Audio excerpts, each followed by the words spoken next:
নমস্কাৰ বন্ধু বান্ধৱীসকল, আপোনালোকক মই অন্য এটি ভিডিঅ'লৈ স্বাগতম জনাইছোঁ।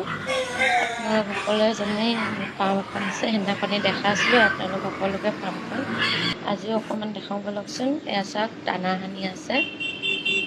এইফালে কি দানা খাওঁ জানিবলৈ হ'লে আপোনালোকে কমেণ্ট কৰিব। যদি জানিব বিচাৰে কেনেকৈ কি পদ্ধতিৰে পুহিছোঁ, কেনেকৈ দানা খোৱাইছোঁ, সেইখিনি জানিব হ'লে কমেণ্ট কৰি জনাব আপোনালোকে। চাওক, এইফালে দানা সানি আছে, পোৱালি দানাও এক্সট্ৰা, আকৌ গাইকেইজনীও এক্সট্ৰাকৈ, গাভিনী গাহৰিও আছে, সেইখিনিলৈ এক্সট্ৰাকৈ দানা বনোৱা হয়।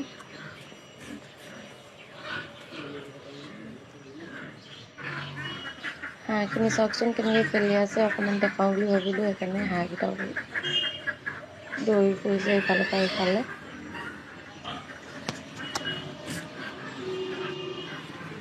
আমাৰ গাহৰি এজনী মানে গাভিনী হৈ থকা গাহৰি এজনী কিবা এটা হৈছিলে, তাকে এজন ডক্তৰজনক মতা হৈছিলে, তেওঁ চাই আছে এজনী গাহৰি বহুতখিনি আগত।